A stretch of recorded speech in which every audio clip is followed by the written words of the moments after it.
ਜਥੇਦਾਰ ਹਵਾਰਾ ਜਗਤਾਰ ਸਿੰਘ ਹਵਾਰਾ, ਜਿਨ੍ਹਾਂ ਦੀ ਪੈਰੋਲ ਦੇ ਬਾਰੇ ਖੁਦ ਹੀ ਸਰਕਾਰ ਨੇ ਚਰਚਾ ਛੇੜੀ ਆ। ਸਰਕਾਰ ਦੇ IT ਸੈੱਲ ਨੇ, ਸਰਕਾਰ ਪੱਖੀ ਲੋਕਾਂ ਨੇ ਉਹਨੂੰ ਅੱਗੇ ਵਧਾਇਆ ਤੇ ਇਸ ਤਰੀਕੇ ਨਾਲ ਪੇਸ਼ ਕੀਤਾ ਵੀ ਇਸ ਤੋਂ ਪਹਿਲਾਂ ਤਾਂ ਇਸ ਤਰ੍ਹਾਂ ਦੀਆਂ ਜਿਹੜੀਆਂ ਪੇਸ਼ਬੰਦੀਆਂ ਨੇ ਉਹ ਨਹੀਂ ਹੋਈਆਂ। ਹੁਣ ਪੈਰੋਲ ਤੋਂ ਪਹਿਲਾਂ ਹੀ ਵੱਖ-ਵੱਖ ਜਿਹੜੀਆਂ ਧਿਰਾਂ ਨੇ, ਚਾਹੇ ਉਹ ਸਿਆਸੀ ਧਿਰਾਂ ਹੋਣ, ਚਾਹੇ ਉਹ ਸੱਤਾਧਾਰੀ ਧਿਰ ਹੋਵੇ, ਚਾਹੇ ਉਹ ਹੋਰ ਧਿਰਾਂ ਹੋਣ, ਉਹਨਾਂ ਦੇ ਵਿੱਚ ਇੱਕ ਕ੍ਰੈਡਿਟ ਲੈਣ ਦੀ ਹੋੜ ਜਿਹੜੀ ਆ ਮੱਚੀ ਹੋਈ ਆ। ਸਿਹਰਾ ਲੈਣ ਦੇ ਲਈ ਸਾਰੇ ਤਰਲੋ ਮੱਛੀ ਨੇ ਜੀ। ਪ੍ਰਵੀਨ ਜੀ, ਜੀ ਜਗਤਾਰ ਸਿੰਘ ਹਵਾਰਾ ਬਿਆਨ ਸਿੰਘ ਕਤਲकांड ਮਾਮਲੇ ਦੇ ਵਿੱਚ ਅੰਦਰ ਨੇ ਜੀ। ਉਹਨਾਂ ਦੇ ਨਾਲ ਦੇ ਸਾਥੀਆਂ ਚੋਂ ਕਈਆਂ ਨੂੰ ਸਮੇਂ-ਸਮੇਂ ਕਦੇ ਕਿਸੇ ਦੀ ਮਰਗਤ ਤੇ, ਕਿਸੇ ਭੈਣ ਭਰਾ ਦੇ ਵਿਆਹ ਤੇ, ਕਿਸੇ ਮੌਕੇ ਤੇ ਘੰਟਿਆਂ ਬੱਧੀ ਸੀ ਜਾਂ ਕਿਸੇ ਤਰ੍ਹਾਂ ਦੀ ਸੀ, ਕਦੇ ਨਾ ਕਦੇ ਕਿਸੇ ਰੂਪ ਚ ਪੈਰੋਲ ਮਿਲੀ ਹੈ ਜੀ। ਪਰ ਜਗਤਾਰ ਸਿੰਘ ਹਵਾਰਾ ਨੂੰ ਪੈਰੋਲ ਨਹੀਂ ਮਿਲੀ। ਹੁਣ ਉਹਨਾਂ ਦੇ ਮਾਤਾ ਦਾ ਮਸਲਾ ਹੈ ਕਿ ਬਹੁਤ ਬਿਰਧ ਹੋ ਗਏ ਨੇ, ਸਿਹਤ ਸਾਥ ਨਹੀਂ ਦੇ ਰਹੀ, ਇਸ ਲਈ ਕਈ ਤਰ੍ਹਾਂ ਦੇ ਖਦਸ਼ੇ, ਕਈ ਤਰ੍ਹਾਂ ਦੇ ਫਿਕਰ ਨੇ ਜੀ। ਤੇ ਮਾਤਾ ਦੀ ਖੁਦ ਦੀ ਇੱਛਾ ਕਿ ਮੈਂ ਜਾਣ ਤੋਂ ਪਹਿਲਾਂ ਇੱਕ ਵਾਰ ਆਪਣੇ ਪੁੱਤ ਨੂੰ ਕੋਲ ਬਿਠਾ ਕੇ ਤਰਪਲੋਸ ਲਵਾਵਾਂ, ਮਿਲ ਲਵਾਂ। ਸੋ ਉਸ ਨਾਤੇ ਇਹ ਗੱਲ ਤੁਰਦੀ ਹੈ ਕਿਤੋਂ ਨਾ ਕਿਤੋਂ ਕਿ ਵੀ ਜਗਤਾਰ ਸਿੰਘ ਹਵਾਰਾ ਨੂੰ ਪੈਰੋਲ ਦਿੱਤੀ ਜਾਵੇ। ਜੀ ਜੀ। ਹੁਣ ਇੱਕ ਪ੍ਰਕਿਰਿਆ ਹੈ ਬੰਦੀ ਸਿੰਘਾਂ ਦੀ ਰਿਹਾਈ ਦੇ ਲਈ ਲੱਗਿਆ ਹੋਇਆ ਮੋਰਚਾ। ਦੂਸਰਾ ਹੈ ਸਮੇਂ-ਸਮੇਂ ਹੁੰਦੇ ਪ੍ਰਦਰਸ਼ਨ, ਮੰਗਾਂ।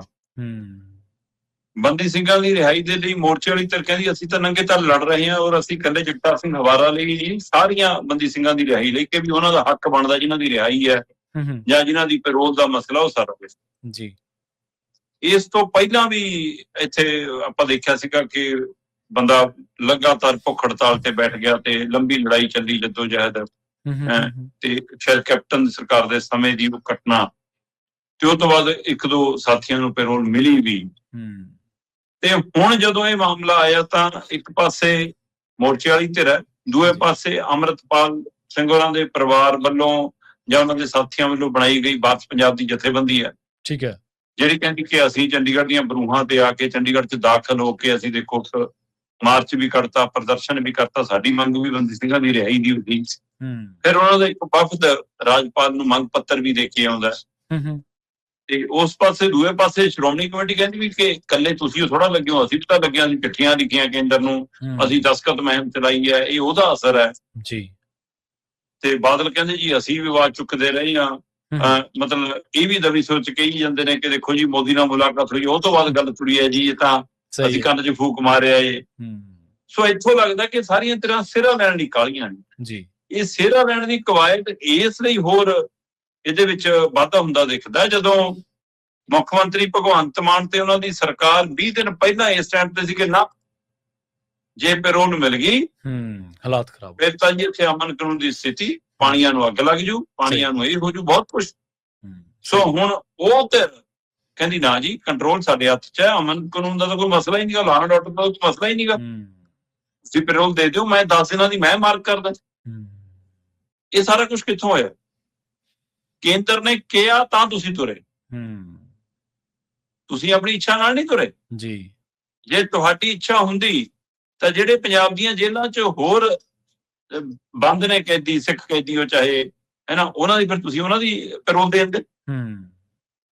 ਚਾਹੇ ਇਹਦੇ ਹੀ ਜਗਤਾਰ ਸਿੰਘ ਹਵਾਰਾ ਦੇ ਸਾਥੀਓ ਜਿਹੜੇ ਹੈਗੇ ਨੇ, ਪਿਓਰਾ ਤਾਰਾ ਹੋਰੀ, ਉਹਨਾਂ ਦੇ ਵਿੱਚੋਂ ਦੱਸ ਦਿਓ ਕਿੰਨਿਆਂ ਨੂੰ ਤੁਸੀਂ ਪੈਰੋਲ ਦੇਤੀ। ਉਹ ਤਾਂ ਤੁਹਾਡੇ ਅਧਿਕਾਰ ਖੇਤਰ 'ਚ ਹੈ। ਜੇ ਸੱਚਮੁੱਚ ਤੁਸੀਂ ਮਨੁੱਖੀ ਅਧਿਕਾਰਾਂ ਦੇ ਹਵਾਲੇ ਨਾਲ ਜਾਂ ਬੰਦੇ ਦੀ ਇਸ ਪ੍ਰਕਿਰਿਆ ਦਾ ਵੀ ਕੈਦੀ ਦਾ ਵੀ ਹੱਕ ਹੁੰਦਾ ਹੈ, ਉਹਦੇ ਵੀ ਕੋਈ ਮਤਲਬ ਹੱਕ ਹਕੂਕ ਨੇ, ਫਿਰ ਤੁਸੀਂ ਪ੍ਰੋਫੈਸਰ ਦਵਿੰਦਰਪਾਲ ਭੁੱਲਰ ਵਾਲੇ ਮਾਮਲੇ 'ਚ ਤੁਹਾਡੀ ਦਿੱਲੀ ਸਰਕਾਰ ਰਹੀ, ਤੁਹਾਡੇ ਤੇ ਸਵਾਲ ਆਉਂਦਾ ਰਿਹਾ। ਸਹੀ ਹੈ। ਤੋ ਇਸ ਲਈ ਇਹਦਾ ਮਤਲਬ ਕੇਂਦਰ ਨੇ ਚਾਹਿਆ ਤਾਂ ਤੁਸੀਂ ਕਹਿੰਦੇ ਜੀ ਕੇਂਦਰ ਨਾਲ ਮਿਲ ਕੇ ਅਸੀਂ ਅੰਮ੍ਰਿਤਪਾਲ ਅੰਦਰ ਕਰਾਇਆ। ਹੁਣ ਕੇਂਦਰ ਨੇ ਚਾਹਿਆ ਤਾਂ ਤੁਸੀਂ ਜੀ ਰਾਜਪਾਲ ਨੂੰ ਮਿਲਣ ਚਲੇ ਗਏ ਤੇ ਆ ਕੇ ਚਿੱਠੀ ਲਿਖ ਰਹੇ ਹੋ ਕਿ ਹਾਂ ਜੀ ਪੈਰੋਲ ਦਿੱਤੀ ਜਾਵੇ। ਫਿਰ ਕੇਂਦਰ ਨੇ ਚਾਹਿਆ, ਤੁਸੀਂ ਰਾਜਪਾਲ ਕੋਲ ਦੁਬਾਰਾ ਜਾ ਰਹੇ ਹੋ ਕਿ ਲਓ ਜੀ ਮੈਂ ਤਾਂ ਮਨਜ਼ੂਰੀ ਦੇਤੀ ਜੀ, ਮੈਂ ਤਾਂ ਇੱਛਾ ਪ੍ਰਗਟਾਤੀ ਜੀ, ਮੈਂ ਤਾਂ 10 ਦਿਨ ਦੀ ਪੈਰੋਲ ਮੰਗ ਲਈ ਜੀ, ਹੁਣ ਤੁਸੀਂ ਦਸਤਖਤ ਕਰ ਦਿਓ ਜੀ, ਕੰਮ ਹੋ ਜਾਊਗਾ ਜੀ। ਹੁਣ ਇਹ ਸਾਰੀ ਭਜਨਾਥ ਇਸ ਕਦਰ ਦਿਖਾਈ ਜਾ ਰਹੀ ਹੈ ਕਿ ਦੇਖੋ ਜੀ ਮੈਂ ਦਵਾ ਰਿਹਾ ਪੈਰੋਲ। ਪੰਥਕ ਧਿਰਾਂ, ਪੰਥਕ ਸੰਸਥਾਵਾਂ, ਅਕਾਲੀ ਦਲ ਦੇ ਆਲੇ ਦੁਆਲੇ, ਨਾਮਾਂ ਦੇ ਆਲੇ ਦੁਆਲੇ ਘੁੰਮਣ ਵਾਲੀਆਂ ਜਥੇਬੰਦੀਆਂ, ਉਹ ਸਾਰੀਆਂ ਇਹ ਦਿਖਾਉਣ ਦੀ ਕੋਸ਼ਿਸ਼ ਨੇ ਕਿ ਜੱਦੋ ਜਹਿਦ ਸਾਡੀ, ਉਹ ਤੋਂ ਬਾਅਦ ਬੂਰ ਪਿਆ। ਸੱਤਾਧਾਰੀ ਧਿਰ ਕਹਿੰਦੀ ਨਾ, ਅਸਲੀ ਤਾਂ ਕਾਗਜ਼ੀ ਕਾਰਵਾਈ ਨਹੀਂ ਹੁੰਦਾ, ਉਹ ਕਾਰਵਾਈ ਅਸੀਂ ਕੀਤੀ ਹੈ। ਉਹ ਜਿਵੇਂ ਡੈਮ ਵਾਲੀ ਆਪਾਂ ਗੱਲ ਕਰਦੇ ਹੁੰਦੇ ਸੀ ਨਾ ਕਿ ਹਾਂਜੀ। ਚੰਡੀਗੜ੍ਹ ਤੋਂ ਨੰਗਲ ਤੱਕ ਕਿੰਨੀ ਭੱਜ ਨੱਠ ਕੀਤੀ ਆ ਮੈਂ, ਉਸੇ ਤਰ੍ਹਾਂ ਇਹ ਦਿਖਾਉਣਾ ਚਾਹੁੰਦੇ ਨੇ ਕਿ ਸੀਐਮਓ ਤੋਂ ਲੈ ਕੇ ਰਾਜਪਾਲ ਦੇ ਘਰ ਤੱਕ ਦੇਖੋ ਮੈਂ ਕਿੰਨੀ ਭੱਜ ਨੱਠ ਕੀਤੀ ਹੈ, ਤਾਂ ਇਹ ਗੱਲ ਅੱਗੇ ਤੁਰੀ ਹੈ ਜੀ। ਸਹੀ ਹੈ ਭਾਈ, ਜੇ ਤੁਹਾਡੀ ਭੱਜ ਨੱਠ ਨਾਲ ਹੁੰਦਾ ਤਾਂ ਹੋਰਾਂ ਦੇ ਮਾਮਲਿਆਂ 'ਚ ਵੀ ਤੁਸੀਂ ਇਹ ਪਹਿਲ ਕਦਮੀ ਕਰਕੇ ਉਦਾਹਰਨ ਪੇਸ਼ ਕਰਦੇ। ਸਹੀ ਗੱਲ, ਮੌਕਾ ਸੀ। ਤੁਸੀਂ ਕਿੰਨੇ ਦੀ ਪੈਰਵੀ ਕੀਤੀ। ਜੇ ਤੁਹਾਡੀ ਇੱਛਾ ਨਾਲ ਹੁੰਦਾ ਫਿਰ ਰਵਨੀਤ ਬਿੱਟੂ ਵੀ ਤੁਹਾਡੀ ਇੱਛਾ ਨਾਲ ਗਿਆ ਰਾਜਪਾਲ ਕੋਲ ਕਿ ਹਾਂਜੀ ਦੇ ਦਿਓ। ਸਹੀ ਹੈ। ਉਹ ਕਿਹਦੀ ਇੱਛਾ ਨਾਲ ਗਿਆ? ਉਹ ਰਵਨੀਤ ਬਿੱਟੂ ਜਿਹਦੇ ਦਾਦੇ ਦੇ ਕਤਲ ਦੇ ਮਾਮਲੇ 'ਚ ਅੰਦਰ ਨੇ, ਤੇ ਬਾਰ-ਬਾਰ ਇਹ ਕਹਿੰਦੇ ਰਹੇ ਨੇ ਰਵਨੀਤ ਬਿੱਟੂ ਹੋਰਾਂ ਦਾ ਕਿਹੜਾ ਪੱਖ ਰਿਹਾ, ਕਿਹੜੀ ਧਿਰ ਰਹੀ ਹੈ, ਕਿਹੜੀ ਦਲੀਲ ਰਹੀ ਹੈ, ਸਾਰਿਆਂ ਨੂੰ ਪਤਾ। ਤੇ ਅਚਾਨਕ ਜੇ ਮੈਂ ਬੀਜੇਪੀ ਦੀ ਭਾਸ਼ਾ 'ਚ ਸ਼ਬਦ ਦੀ ਵਰਤੋਂ ਕਰਾਂ ਕਿ ਅਚਾਨਕ ਹਿਰਦੇ ਪਰਿਵਰਤਨ ਕਿਉਂ ਹੋ ਗਿਆ ਰਵਨੀਤ ਬਿੱਟੂ ਦਾ? ਸਹੀ ਹੈ, ਸਹੀ ਹੈ। ਇਹ ਕਿਉਂ ਹੈ? ਉਹ ਸਭ ਨੂੰ ਸਮਝ ਆਉਂਦਾ। ਬੀਜੇਪੀ ਕਹਿੰਦੀ ਕ੍ਰੈਡਿਟ ਅਸੀਂ ਲੈਣਾ। ਸਹੀ ਹੈ। ਪੰਜਾਬ ਦੇ ਵਿੱਚ ਅਸੀਂ ਪੱਗਾਂ ਵਾਲੇ ਲੀਡਰ ਨਹੀਂ ਲੈਣੇ, ਪੱਗਾਂ ਵਾਲੀ ਵੋਟਾਂ ਵੀ ਲੈਣੀਆਂ। ਇਸ ਲਈ ਉਹ ਕਹਿੰਦੇ ਕਿ ਇਹ ਤਾਂ ਸਾਡੇ ਹੱਥ ਗਿੱਦੜ ਸਿੰਘ ਜੀ ਆ ਗਈ, ਸਾਨੂੰ ਪਤਾ ਕਿ ਇਹਦੇ ਤਰੀਕੇ ਨਾਲ ਭਾਵਨਾਤਮਕ ਤੌਰ ਤੇ ਅਸੀਂ ਇਹ ਭਾਵਨਾਵਾਂ ਕੈਸ਼ ਕਰਾਂਗੇ। ਸਹੀ ਹੈ। ਤੇ ਭਗਵੰਤ ਮਾਨ ਕਹਿੰਦਾ ਮੈਂ ਕੈਸ਼ ਕਰੂੰਗਾ, ਚਾਹੇ ਕਹੂੰਗਾ ਤੁਹਾਡੇ ਘਰੇ ਤੇ ਕਰੂੰਗਾ, ਪਰ ਮੇਰਾ ਬਣਦਾ ਕਿਉਂਕਿ ਮੈਨੂੰ ਜਗਤ ਜੋਤ ਸ੍ਰੀ ਗੁਰੂ ਗ੍ਰੰਥ ਸਾਹਿਬ ਸਤਿਕਾਰ ਸੋਧ ਐਕਟ ਵਾਲੇ ਮਾਮਲੇ 'ਚ ਉਹ ਹੁੰਗਾਰਾ ਨਹੀਂ ਮਿਲਿਆ ਜੋ ਮੈਨੂੰ ਉਮੀਦ ਸੀ, ਇਸ ਲਈ ਸ਼ਾਇਦ ਮੈਂ ਇਹਦੇ ਨਾਲ ਮਿਲ ਲਵਾਂ। ਹੁਣ ਇੱਕ ਪਾਸੇ ਤਾਂ ਉਹਨੂੰ ਲੱਗਦਾ ਕਿ ਪੰਜਾਬ ਦਾ ਹਿੰਦੂ, ਪੰਜਾਬ ਦਾ ਵਪਾਰੀ, ਪੰਜਾਬ ਦਾ ਸ਼ਹਿਰੀ ਰਾਮ ਜੀ ਦੇ ਨਾਂ ਤੇ ਇੱਕ ਨਾਟਕ ਕਰਾ ਕੇ ਸ਼ਿਵ ਜੀ ਦੇ ਨਾਂ ਤੇ ਡਮਰੂ ਵਜਾ ਕੇ ਵੋਟਾਂ ਮੈਂ ਏਦਾਂ ਇਕੱਠੀਆਂ ਕਰ ਲੂੰਗਾ। ਸਹੀ ਹੈ।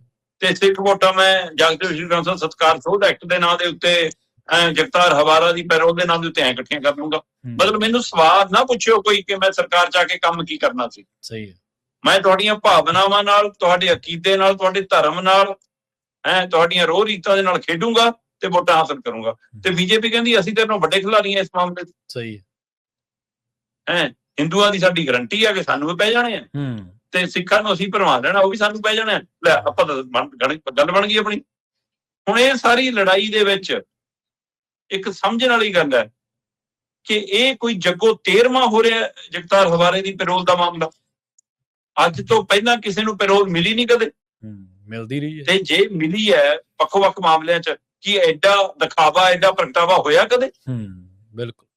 ਚਾਹੇ ਕੇਂਦਰ ਹੋਵੇ, ਚਾਹੇ ਬਿੱਟੂ ਐਂਡ ਪਾਰਟੀ ਹੋਵੇ, ਚਾਹੇ ਪੰਜਾਬ ਸਰਕਾਰ ਹੋਵੇ, ਭਗਵੰਤ ਮਾਨ ਹੋਵੇ, ਇਹ ਇੰਨਾ ਤਾਮਝਾਮ ਦਿਖਾ ਰਹੇ ਨੇ। ਆ ਗਵਾਂਢ ਹੈ ਸਾਡੇ, ਗਵਾਂਢ 'ਚ ਹਰਿਆਣਾ, ਉਹ ਡੇਰਾ ਸਿਰਸਾ ਮੁਖੀ ਗੁਰਮੀਤ ਸਿੰਘ ਰਾਮਲੀਮ 30 ਦਿਨ ਬਾਹਰ ਹੁੰਦਾ। ਸਹੀ ਹੈ। ਉਦੋਂ ਨਹੀਂ ਹਾਲਾਤ ਖਰਾਬ ਹੋਏ? ਦੱਸ ਦੋ ਮੈਨੂੰ, ਮਨੋਹਰ ਲਾਲ ਖੱਟਰ ਦੀ ਸਰਕਾਰ 'ਚ ਕਿੰਨਾ ਕੁ ਮਨੋਹਰ ਲਾਲ ਖੱਟਰ ਭੱਜਿਆ ਫਿਰਦਾ ਦਿਖਦਾ ਸੀ ਕਿ ਪੈਰੋਲ ਦਵਾ ਦਿਓ ਜੀ। ਕਿੰਨਾ ਕੁ ਨਾਇਬ ਸਿੰਘ ਸੈਣੀ ਰਾਜਪਾਲ ਕੋਲ ਨੂੰ ਭੱਜਦਾ ਸੀ, ਕਿੰਨਾ ਕੁ ਗ੍ਰਹਿ ਮੰਤਰੀ ਚਿੱਠੀਆਂ ਲਿਖਦਾ ਸੀ। ਉਹ ਜੇਲਰ ਤਜਵੀਜ਼ ਭੇਜ ਦਿੰਦਾ, ਡੀਸੀ ਮਨਜ਼ੂਰੀ ਦੇ ਦਿੰਦਾ, ਤੇ ਚਲੋ ਜੀ ਬਾਬਾ ਬਾਹਰ। ਤੇ ਇੱਥੇ ਐਡਾ ਬੜਾ ਇਸ ਨੂੰ ਐਂ ਦਿਖਾਇਆ ਜਾ ਰਿਹਾ ਕਿ ਪਤਾ ਨਹੀਂ ਵੀ ਪਹਿਲਾਂ ਕਦੇ ਹੋਇਆ ਹੀ ਨਹੀਂ ਜੋ ਅਸੀਂ ਕਰ ਰਹੇ ਹਾਂ। ਸਹੀ ਹੈ। ਇਹ ਤੋਂ ਪਹਿਲਾਂ ਵੀ ਪਿਛਲੀਆਂ ਸਰਕਾਰਾਂ ਸਮੇਂ ਵੀ ਚਾਹੇ ਜਦੋਜਹਿਦ ਤੋਂ ਬਾਅਦ ਹੀ ਪੈਰੋਲ ਮਿਲਦੀਆਂ ਸੀ, ਪਰ ਸਰਕਾਰਾਂ ਇੰਜ ਨਹੀਂ ਸੀ। ਉਲਟਾ ਸਰਕਾਰਾਂ ਚੁੱਪ ਕਰਕੇ ਕਰਦੀਆਂ ਸੀ ਕਿ ਇਸ ਕੰਮ ਦੇ ਵਿੱਚ ਜ਼ਿਆਦਾ ਟੂਲ ਨਾ ਦਿੱਤੀ ਜਾਵੇ, ਇਹਨਾਂ ਨੂੰ ਮਾਮਲਿਆਂ ਨੂੰ ਹੋਰ ਤਰ੍ਹਾਂ ਨਾਲ ਪੇਸ਼ ਕੀਤਾ ਜਾਵੇ। ਪਰ ਇਹ ਸਰਕਾਰ ਵੱਖਰੇ ਤਰੀਕੇ ਨਾਲ ਚੱਲਦੀ ਆ। ਹਰ ਗੱਲ ਦਾ ਇਹਨੂੰ ਪ੍ਰੋਪੋਗੰਡਾ, ਹਰ ਗੱਲ ਦਾ ਇਹਨੂੰ ਪ੍ਰਚਾਰ, ਹਰ ਗੱਲ ਦਾ ਦਿਖਾਵਾ ਕਰਨ ਦੀ ਆਦਤ ਹੋ ਗਈ। ਉਹਦੇ ਵਿੱਚ ਹਰ ਮਾਮਲੇ 'ਚ ਫਿਰ ਇਹਨੂੰ ਮੂੰਹ ਦੀ ਖਾਣੀ ਵੀ ਪੈਂਦੀ ਆ। ਹੁਣ ਇਸ ਮਾਮਲੇ ਦੇ ਵਿੱਚ ਗੱਲਾਂ ਦੱਸ ਦਿੰਦੀਆਂ ਹੋ ਰਹੀਆਂ ਨੇ, ਸਕੀਮਾਂ ਇਹ ਲਾਈਆਂ ਜਾ ਰਹੀਆਂ ਨੇ ਕਿ ਜਗਤਾਰ ਸਿੰਘ ਹਵਾਰਾ ਦੀ ਬੇਬੇ ਨੂੰ ਦਿੱਲੀੋਂ ਲੈ ਜਾਈਏ, ਠੀਕ ਹੈ, ਉੱਥੇ ਹਸਪਤਾਲ 'ਚ ਕਿਤੇ ਬੈੱਡ ਬੁੱਡ ਤੇ ਪਾ ਕੇ ਘੰਟਿਆਂ ਬੱਧੀ ਮਿਲਾ ਕੇ ਕੋਲ ਬਿਠਾ ਕੇ ਤੋੜ ਕੇ ਵਾਪਸ ਲੈ ਜਾਈਏ ਜਗਤਾਰ ਸਿੰਘ ਹਵਾਰਾ ਨੂੰ। ਭਗਵੰਤ ਮਾਨ ਕਹਿੰਦੇ ਨਾ ਜੀ, ਫਿਰ ਸਾਡਾ ਮਕਸਦ ਪੂਰਾ ਨਹੀਂ ਹੁੰਦਾ, ਪੰਜਾਬ ਲਿਆਓ, ਚਾਹੇ ਇੱਥੇ ਘੰਟਿਆਂ ਲਈ ਲਿਆਓ, ਮੈਂ 10 ਦਿਨ ਦੀ ਮੰਗੂਗਾ ਬਾਹਰ ਲੋਕਾਂ ਨੂੰ ਦਿਖਾਉਣ ਲਈ। ਉਹ ਕਹਿੰਦੇ ਠੀਕ ਹੈ ਜੀ। ਉਹ ਕਹਿੰਦੇ ਜੀ 1 ਦਿਨ ਦੀ ਪੈਰੋਲ ਦੀ ਗੱਲ ਤੁਰ ਪਈ। ਜਗਤਾਰ ਸਿੰਘ ਹਵਾਰਾ ਨੇ ਕੋਰਾ ਇਨਕਾਰ ਕਰਤਾ ਕਿ ਮੈਨੂੰ ਨਹੀਂ ਚਾਹੀਦੀ ਘੰਟਿਆਂ ਦੀ ਪੈਰੋਲ, ਮੈਨੂੰ ਨਹੀਂ ਚਾਹੀਦੀ 1 ਦਿਨ ਦੀ ਪੈਰੋਲ ਜੀ। ਕਿ ਸਾਡੇ ਲਈ ਨਿਯਮ ਹੋਰ, ਡੇਰਾ ਸਿਰਸਾ ਮੁਖੀ ਲਈ ਨਿਯਮ ਹੋਰ। ਸੋ ਇਸ ਲਈ ਇਹ ਸਾਰਾ ਮਾਮਲਾ, ਇਹ ਜਿੱਥੇ ਮਨੁੱਖੀ ਅਧਿਕਾਰਾਂ ਦਾ ਮਾਮਲਾ ਹੈ, ਉੱਥੇ ਭਾਵਨਾਤਮਕ ਮਾਮਲਾ ਵੀ ਹੈ, ਤੇ ਉਹਦੇ ਨਾਲ ਇਹਨਾਂ ਦੋਵਾਂ ਮਾਮਲਿਆਂ ਨੂੰ ਪਿੱਛੇ ਛੱਡ ਕੇ ਵੱਡਾ ਰਾਜਨੀਤਿਕ ਮਾਮਲਾ ਬਣ ਗਿਆ ਉਹਨੇ। ਇਹ 2027 ਦੇ ਲਈ ਵੋਟਾਂ ਇਕੱਠੀਆਂ ਕਰਨ ਦੀ ਕਵਾਇਦ ਵੀ ਬਣਦੀ ਜਾ ਰਹੀ ਹੈ। ਸੋ ਪਤਾ ਨਹੀਂ ਇਹਦੇ ਨਾਲ ਕਿੰਨਾ ਨਫਾ ਹੋਣਾ, ਨੁਕਸਾਨ ਕਿੰਨਾ ਹੋਣਾ ਰਾਜਨੀਤਿਕ ਤੌਰ ਤੇ, ਤਾਂ ਉਹਦਾ ਸਮਾਂ ਦੱਸੂਗਾ। ਪਰ ਸਾਰੀਆਂ ਧਿਰਾਂ ਤਰਲੋ ਮੱਛੀ ਨੇ ਕਿ ਇਹ ਪੈਰੋਲ ਦਾ ਸਿਹਰਾ ਮੇਰੇ ਸਿਰ ਵੱਜ ਕੇ ਪੈਰੋਲ ਮਿਲੇ ਚਾਹੇ ਨਾ ਮਿਲੇ। ਤੁਸੀਂ ਜਿਵੇਂ ਮਨੁੱਖੀ ਅਧਿਕਾਰ ਦਾ ਜ਼ਿਕਰ ਕੀਤਾ, ਪੈਰੋਲ ਵਾਕਈ ਜਿਹੜੀ ਪੇਰੋਲ ਹੈ, ਪੈਰੋਲ ਕਹਿ ਦਿੰਦੇ ਆਪਾਂ, ਉਹ ਇੱਕ ਬੁਨਿਆਦੀ ਅਧਿਕਾਰ ਆ ਹਰੇਕ। ਸਜ਼ਾ 'ਚ ਚਲੋ ਸਾਰਿਆਂ ਨੂੰ ਹੁੰਦੀ ਹੋਈ ਹੈ, ਸਜ਼ਾ ਜ਼ਾਫਤਾ ਬੰਦੇ ਹੀ ਅੰਦਰ ਹੁੰਦੇ ਨੇ, ਪਰ ਉਹ ਮਨੁੱਖੀ ਹੱਕਾਂ ਦੇ ਹਵਾਲੇ ਦੇ ਨਾਲ ਉਹ ਇੱਕ ਬੁਨਿਆਦੀ ਅਧਿਕਾਰ ਮਿਲਿਆ ਹੋਇਆ ਕਿ ਤੁਹਾਨੂੰ ਹੈ।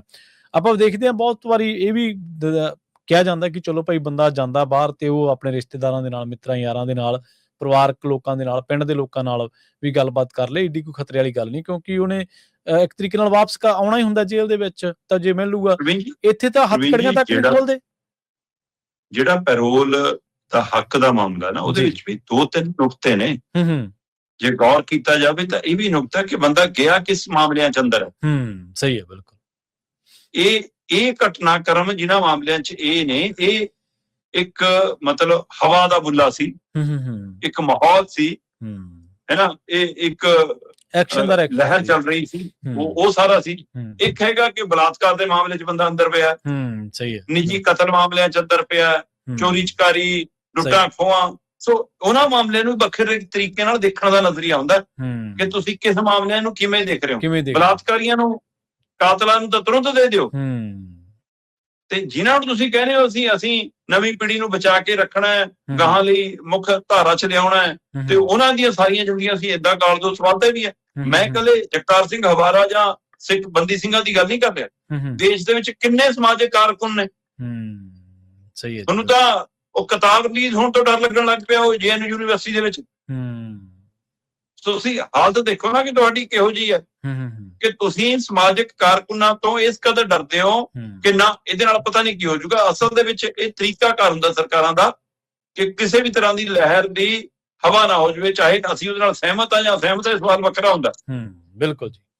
ਪਰ ਇਸ ਲਈ ਇਹਨਾਂ ਨੂੰ ਮਨੁੱਖੀ ਹੱਕਾਂ ਨੂੰ ਇਸ ਨਜ਼ਰੀਏ ਤੋਂ ਵੀ ਦੇਖਣਾ ਹੁੰਦਾ ਕਿ ਉਹ ਸਮਾਜਿਕ ਘਟਨਾਕ੍ਰਮ ਚੋਂ ਜਨਮੀਆਂ ਘਟਨਾਵਾਂ ਨੇ ਜਾਂ ਉਹ ਵਾਰਦਾਤ ਨੂੰ ਅੰਜਾਮ ਦੇ ਕੇ ਅੰਦਰ ਗਏ ਜੀ। ਇਹ ਦੋਹਰੇ ਕਾਨੂੰਨ ਦਾ ਹੀ ਮਾਪਦੰਡ ਆ ਜੀ, ਪੈਂਤੜਾ ਹੀ ਹੈ।